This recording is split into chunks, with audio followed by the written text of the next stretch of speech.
Olá, seja bem-vindo a mais um vídeo da série 66 vídeos. Eu espero que você esteja gostando. E no vídeo de hoje nós iremos falar sobre o segundo livro dos reis. Para você que está curtindo até aqui essa série, deixe seu like. Se inscreva no canal, ative o sininho de notificações, participe conosco aqui nos comentários, porque o seu comentário ele é muito importante para nós aqui do canal. E no vídeo de hoje nós iremos falar sobre o segundo livro dos reis, que é a continuação direta da história registrada no primeiro livro dos reis, e assim como ele é tradicionalmente atribuído ao profeta Jeremias, escrito também durante o exílio babilônico por volta do século 6 a.C., o livro tem o propósito de mostrar como as escolhas políticas e espirituais dos reis de Israel e Judá determinaram o destino trágico das duas nações.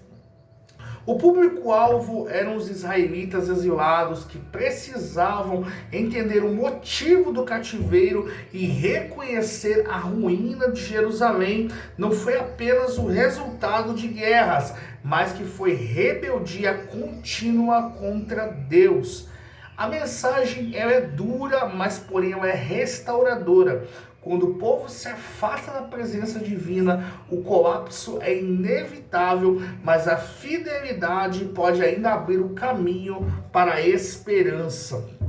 E o tema central do segundo livro dos reis é o juízo e a misericórdia de Deus em meio à decadência de um povo que esqueceu as suas raízes espirituais.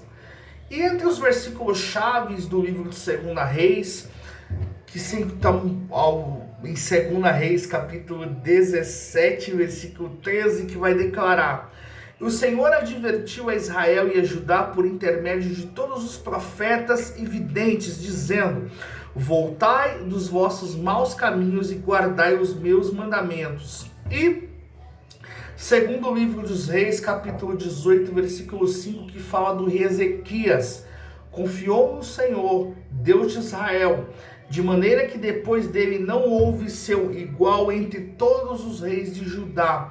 E outro texto essencial é 2 Reis, capítulo 25, versículo 21, que marca o ponto final do reino. E assim Judá foi levado para fora da sua terra.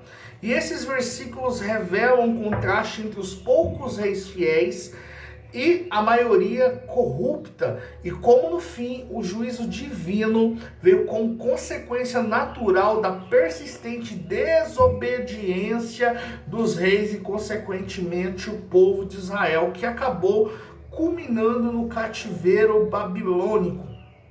Os capítulos de 2 Reis podem ser divididos em 4 partes principais.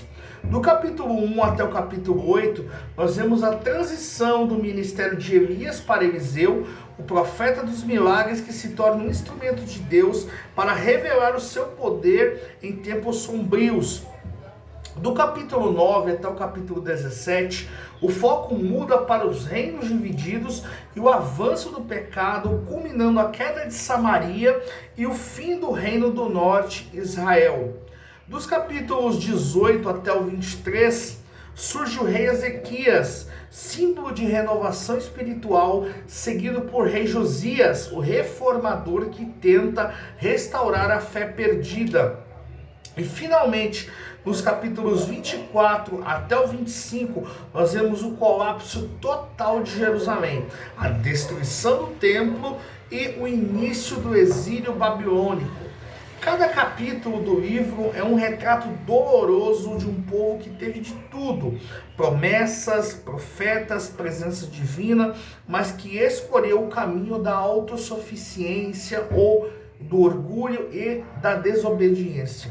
E o livro dos reis mostra que muitas vezes não é por falta de recursos, não é por falta de ferramentas, porque nós temos a graça, nós temos o Espírito Santo hoje, na era contemporânea, mas a maioria das pessoas ainda escolhem viver da maneira que acham que se deve viver. E todos nós aprendemos nessa série que Deus, ele tem o seu padrão, ele tem a sua lei, ele tem a sua maneira como quer que o seu povo se porte diante da presença dele, até mesmo no mundo. Então, mas as pessoas até hoje escolhem viver por si mesmas, longe da presença divina, que a gente sabe que é desastre total. E o contexto histórico que se concentra em Jerusalém, Samaria, Jerusalém, Reino do Sul, Samaria, Reino do Norte. E posteriormente na Babilônia, quando eles são levados para o exílio, quando o rei Nabucodonosor entra em Jerusalém e leva cativo. Jerusalém, o centro espiritual e político de Judá, era a cidade onde o templo de Salomão simbolizava a aliança com Deus. Samaria, por outro lado, representava o afastamento e a idolatria que corromperam o reino do norte. Já a Babilônia surge como um reino, um poder mundial que serve para disciplinar o seu povo, transformando a glória de Israel em cativeiro e ruína, acabando com o seu orgulho. E esse contraste entre a terra prometida e a terra do exílio mostra que o verdadeiro Israel, o verdadeiro templo não é feito de pedras, mas de corações fiéis.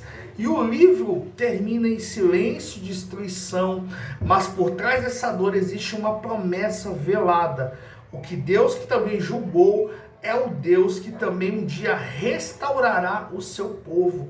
O Deus que muitas vezes nos disciplina é o Deus que nos restaura e que nos dá, o mesmo Deus que nos corrige, é o Deus que nos dá a segunda chance da gente recomeçar.